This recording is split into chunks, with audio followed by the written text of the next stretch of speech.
When you drive through Scarborough, what do you see? Do you see what the media shows you?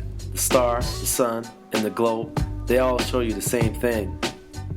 Whether it's on TV or in the paper, it's through their lenses and their perspective. They convey an image of Scarborough that is riddled with drugs, gang violence, and a community with priority neighborhoods. They remind us of the shootings at Danzig, Malvern, and Galloway. They make sure to say that something happened at this street corner, and it was in Scarborough.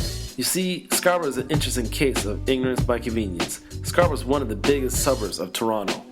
But when you hear or see the media reports about Scarborough, you hear the phrases like neighborhoods in decline or poverty by postal code. I see something different.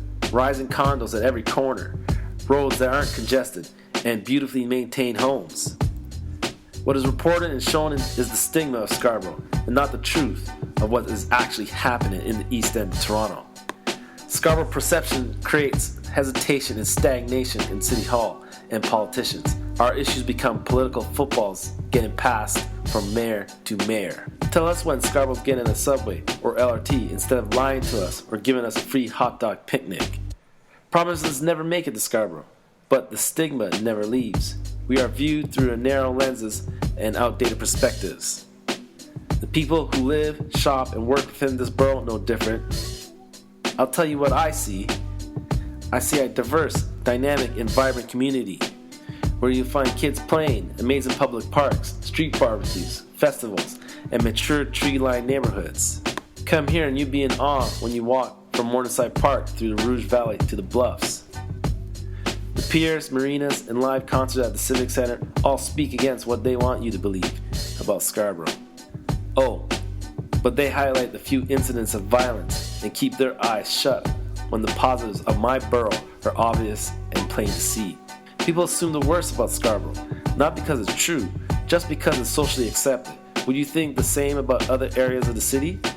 But it's fine for Scarborough.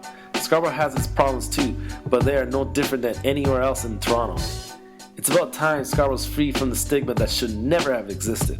And for those in the media that like to remind us of a dark past made up of fiction, meet them with the optimism and positivity of what I and many others in Scarborough believe they failed to show us of our community. Challenge them to give Scarborough the same shake as anywhere else in the GTA, that prestige and money don't define a community or area of the city, that the neighborhoods, residents, and the heritage of an area define a community and an area of the city. Scarborough is a place where you can enjoy a beautiful walk through natural parks or have a nice date night with your significant other. Cultural heritage that will make you wonder, and ice cream trucks at the park in the summer. School kids playing and mom and pop food spots that will blow your mind. The home of Mike Myers, Andre Degas, and The Weeknd. So, no more saying I come from Scarbs, Scarlem, or the borough. The name is Scarborough. I am from Scarborough, and I'm proud. Thank you.